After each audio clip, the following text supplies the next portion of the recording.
Welcome again to another CheapWineFinder.com podcast. This is Domain Dave. We're doing what we always do. We're going to talk about individual wine, something inexpensive, something affordable, and something pretty good. And today there's an explanation for this one. It's nothing too exciting, but it's an explanation. And we have the Caretaker Paso Robles Cabernet Sauvignon 2021. It's $9.99 at Trader Joe's. Caretaker is a brand. They had Santa Maria Valley Pinot Noir back in 2017. That's Santa Barbara. It's an excellent place for Pinot Noir. And they also did the 2020 version, which we did. It's on their website. And the 2021 version. And Paso Robles is a very good place for Cabernet Sauvignon.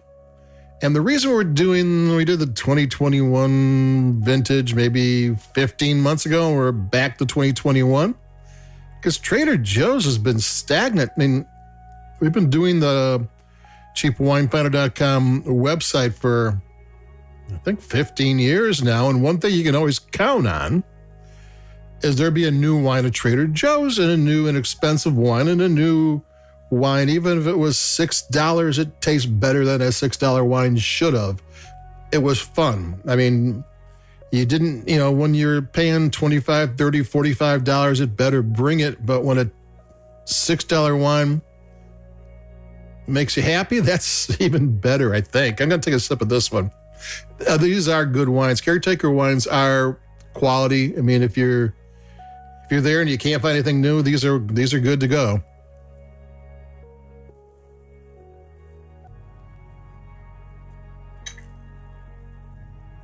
The label says it's bottled by Miller Family Wines. They've been around in the Central Coast since 1871. They're on their fifth generation of winemakers.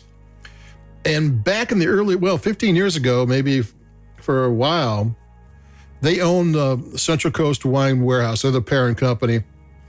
And the Central Coast Wine Warehouse and Bronco Wines seem to be half of the wines coming out of Trader Joe's exclusive wines. And now they make some brands, but a lot of these companies have kind of spun off, and they're selling wines at different wine shops. I've seen their wines in other places now. So I'm not sure what's going on with Trader Joe's. It was always easy for me to find something new and something interesting to have there. So I guess I can still revisit old wines and make sure they're still bringing the quality, because this is a bargain wine. It was a bargain wine for the 2020 vintage. It tastes good. It's a $10 Cabernet Sauvignon, and maybe this is on par with maybe a $13, $14, $15 Cabernet Sauvignon from a retail wine shop. They're not exactly the same as a $60 Cabernet Sauvignon. They're made differently. These are made to come together quickly. This is 2021 and 2023. It's got a decent amount of age to it. But the other ones, they just do more extraction. They pick grapes of different qualities. Not better tasting grapes necessarily, but different qualities. I'm going to take another sip of this because this is, as $10 Cabernet Sauvignons go, this is pretty good.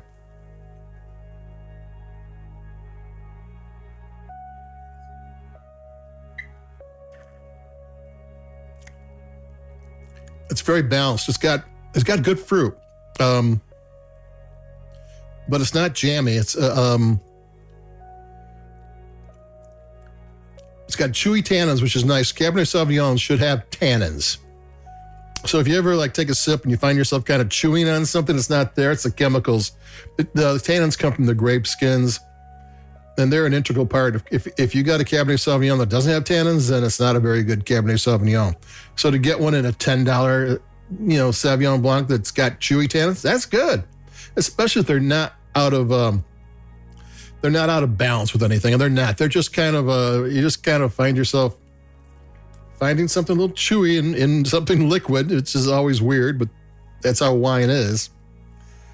Yeah, it's got blackberry and raspberries, and it's got maybe some nice spice, but not sharp spice, kind of just interesting spice and plums and tart grapefruit and maybe a dusty chocolate powder. More, not like a chocolate bar, more a little bit crunchier, a little bit different. But you're getting the mocha chocolate flavors in there too. That's another thing. There is no technical notes, but the back of the label said that it was aged on French oak, 20% new. And it's like, what does on French oak mean? Because you pour wine into a barrel, not onto a barrel, hopefully, unless you got bad aim. So it's one of those things. And I don't know if that's just a weird wine term, because that could be, because there's all sorts of wine terms that don't really make sense, but they've been around so long they still use it. But there are other ways of putting oak into wine. They can take staves. They can take the barrel without putting it together and put the iron rim around it and all that. Just take the staves. You can toast them exactly the way you want and throw it in the stainless steel tank. A certain number of them are going to give you the same taste, flavors that you get. And it's a whole lot cheaper. They can do that. I don't know they did it here, but that is something that is done, especially when they say on. And in French oak. So I don't know, but this tastes good and it's $10. I'm not complaining if it's not in a barrel. It's fine with me. It tastes great. Take another sip.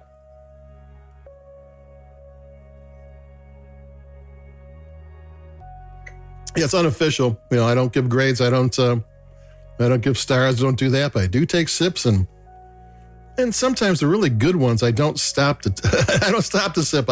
I'm kind of excited about them. I got to keep on talking. But this one is $10 solid. If you're looking for, you're doing burgers on the grill because it's getting to be that time of year. Label's nice. It's been around for a while. The people making it, Miller wine family owns some of the best vineyards in California, not just Central Coast, everywhere. So they've been around. They know what they're doing. Quality wine, $10, Trader Joe's. Caretaker Paso Robles Cabernet Sauvignon 2021. So that's it for me, Domain Dave. I think the diet wine's coming up. Like us where you like your podcast. Push the button. It always helps. And I'll be talking to everybody in a couple of days. Adios. Bye-bye. Keep it cheap.